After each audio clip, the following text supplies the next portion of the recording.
Hello guys, I am Zoya and this is my channel Beauty of Mathematics, and this is my first video on YouTube, and in this video I talk about basic of trigonometry and what is trigonometry। तो चलिए देखते हैं trigonometry क्या है। Trigonometry is the branch of mathematics concerned with specific function of angles and their application to calculations। Trigonometry math का वो शाख है जिसमें हम स्पेसिफिक फंक्शन यानी कि किसी खास फंक्शन के बारे में बात करते हैं, किसी एंगल के खास फंक्शन के बारे में बात करते हैं और उसका एप्लीकेशन, उसका कैलकुलेशन में उसका कैसे यूज़ कर सकते हैं ये देखते हैं। तो जैसे कि हम लोगों के पास एक ट्रायंगल है ए बी सी और दो साइड उसका ए सी और बी सी गिवन है, तो हम तीसरा साइड कैसे मालूम कर सकते हैं ये हम ट्रिग्नोमेट्री में ईजिली निकाल सकते हैं। या फिर आपको दो साइड दिया है तो ये एंगल कैसे मालूम करेंगे, या फिर एंगल दिया है तो साइड कैसे निकालेंगे, ये सारी चीज़ें ट्रिग्नोमेट्री से हम जान सकते हैं। तो उसके बाद ट्रिग्नोमेट्री में 6 इम्पॉर्टेंट फंक्शन होते हैं। 6 ट्रिग्नोमेट्री के इम्पॉर्टेंट फंक्शन है जिनको यूज़ किया जाता है। Their names are sine, cosine, cotangent, tangent, secant, cosecant. Basically यही 6 फंक्शंस को यूज़ किया जाता है। अब देखेंगे इसको हम कैसे यूज़ कर सकते हैं, इसका फॉर्मूला देखेंगे क्या क्या है।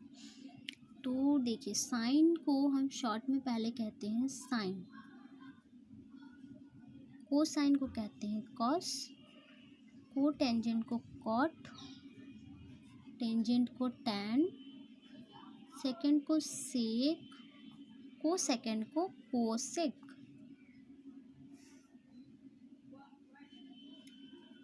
अब देखते हैं कि जैसे कि इसका फार्मूला क्या है। जैसे कि इसमें देखिए पहले 90 डिग्री ये हुआ राइट एंगल ट्रायंगल में, ये 90 डिग्री होता है, एक एंगल 90 होना ही चाहिए। तो मान लेते ये एंगल 90 है, तो इसके सामने में जो साइड है यानी कि AC, ये आपका हो गया हाइपोटेन्यूज, जैसे बड़ा ट्रायंगल में देखते हैं।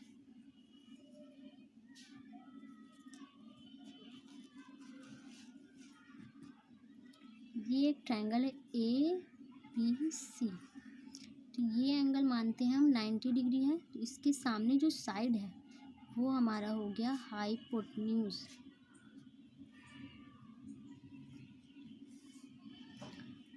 फिर जो अगर आपको कोई एंगल मालूम करना है, मान लीजिए आपको C एंगल निकालना है, तो उसके सामने जो साइड हो गया वो हो गया परपेंडिकुलर। जो बचा हुआ साइड हुआ वो हो गया बेस। अगर आपको A एंगल निकालना होता तो इसके सामने वाला साइड यानी कि BC, ये आपका होता परपेंडिकुलर और ये साइड आपका हो जाता बेस। ठीक है, तो अब देखते हैं फार्मूला। साइन और कॉस का फार्मूला क्या होता है। तो साइन के लिए सबसे पहले जब भी साइन का लेंगे तो उसके साथ एक एंगल होना चाहिए। तो मान लेते हैं वो एंगल थीटा है, मान लीजिए इसको लेते हैं, इसको मान लेते हैं थीटा है। साइन थीटा इक्वल टू होता है P/H, P यानी कि perpendicular,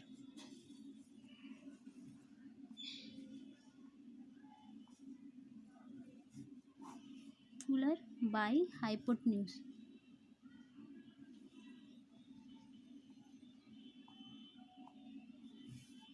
cos theta equal to होता है B/H यानी कि base by hypotenuse.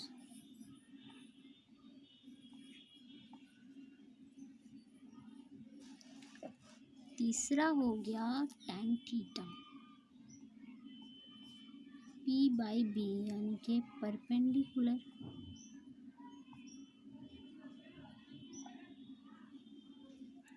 By base.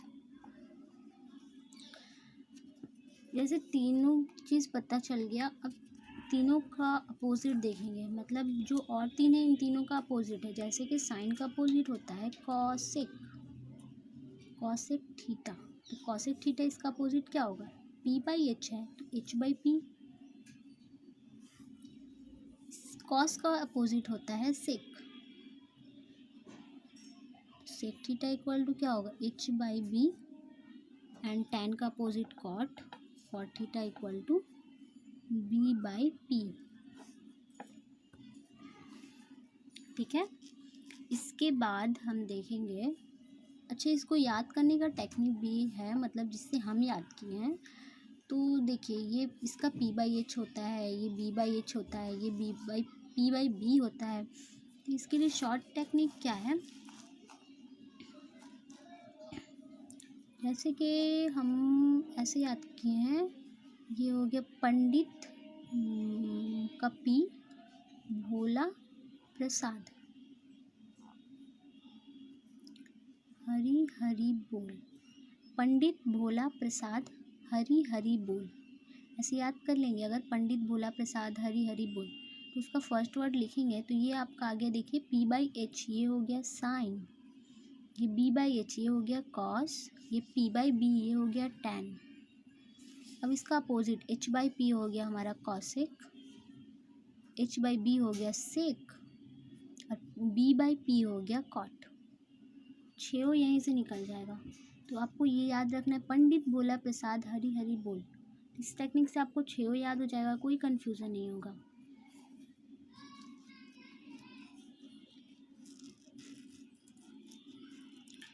अब आता है जैसे एंगल्स का टेबल है, जिसमें हम एंगल्स कैसे फाइंड करते हैं। तो देखिए वो टेबल है, वो टेबल भी आपको याद करना होगा। तो कुछ टेक्निक बता सकते हैं, जैसे कि यहाँ पे लेते हैं थीटा,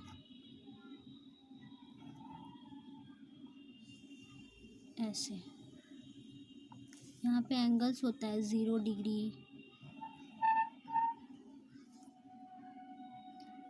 यहाँ पे होगा साइन, कॉस, टैन, हो गया। 0 डिग्री में कितना होगा साइन थीटा का वैल्यू, वो निकालेंगे। फिर 30 डिग्री, उसके बाद आता है 45, उसके बाद आता है 60, उसके बाद आता है 90। ये 5 मतलब एंगल्स का वैल्यू है एग्जैक्टली में। और उसके बाद जो आगे का एंगल आता है उसको हम निकाल सकते हैं इन्हीं के यूज़ से। तो जैसे कि साइन ज़ीरो का वैल्यू होता है 0, साइन 30 का वैल्यू होता है 1/2, साइन 45 का वैल्यू होता है 1/√2, साइन 60 का वैल्यू होता है √3/2, साइन 90 का वैल्यू होता है 1। यही है सबसे मैक्सिमम, 0 से स्टार्ट होता है, यहाँ से बढ़ते हुए जाते जाते 1 पे जाता है। साइन 90 का वैल्यू होता है मैक्सिमम। अब देखिए ये लाइन आपको याद करना ही पड़ेगा, 0 से साइन 0 का कितना होगा, फिर यहाँ से 90 तक। उसके बाद कॉस के लिए आप क्या करेंगे, इसको अपोजिट कर दीजिए। कॉस 0 का वैल्यू होता है 1, कॉस 30 का वैल्यू होता है √3/2, और कॉस 45 का 1/√2, ये आगे यहाँ पे 1/2, ये 0। उसके बाद आपको क्या निकालना है, साइन कॉस तो पता चल गया, टैन निकालना है। तो टैन के लिए क्या करेंगे, देखिए आगे जब हम बताएंगे तो उसके बाद एक फार्मूला आएगा।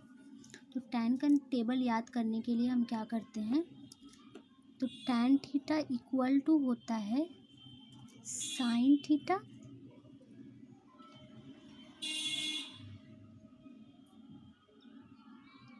Theta by cos theta. ये फार्मूला आप लोगों को आगे मिलेगा, तो अभी ऐसे ही हम बस बता दे रहे। टैन थीटा इक्वल टू होता है sine theta by cos theta. तो इसमें देखिए साइन थीटा का वैल्यू आपका फर्स्ट वाले में कितना है 0, साइन 0 0, कॉस 0 1, तो 0/1, 0 1/√2 बाई 2/1/√3 आएगा। डिवाइड करेंगे तो 1/√2 1 आएगा। फिर इन दोनों को डिवाइड करेंगे तो क्या आएगा, √3 आएगा। इसका इन्फिनिटी tan 90 का हो गया इन्फिनिटी, क्योंकि देखिए अगर हम sin 90 का कितना है 1 और cos 90 का वैल्यू है 0। अगर यहाँ पे 1 और 0 रखेंगे, 1 को 0 से अगर डिवाइड करेंगे तो बहुत मतलब लंबा वैल्यू जाएगा। जैसे कि 1 को डिवाइड करना है आपको 0 से, देखिए 0 0 0 0, बहुत लंबा नंबर आएगा। इसलिए इसको लिखते हैं अनडिफाइंड, यानी कि इन्फिनिटी। इसका साइन ऐसा होता है। ये हो गया tan 90 का। तो ये सारा बेसिक फार्मूला है, और ये टेबल तो आपको याद करना ही पड़ेगा। जैसे मैंने बताया वैसे याद कीजिए तो ज़्यादा अच्छा होगा, लेकिन आप लोगों को जैसा पसंद आए। और आज के लिए इतना ही, और इन फार्मूला से रिलेटेड क्वेश्चन मैं नेक्स्ट वीडियो में दूंगी। ये मेरे न्यू चैनल है, तो इसको सब्सक्राइब कीजिए, ज़्यादा से ज़्यादा शेयर कीजिए। आपको हेल्पफुल लगे तो लाइक कीजिए। ओके, आज के लिए इतना ही। बाय बाय, अल्लाह हाफिज़।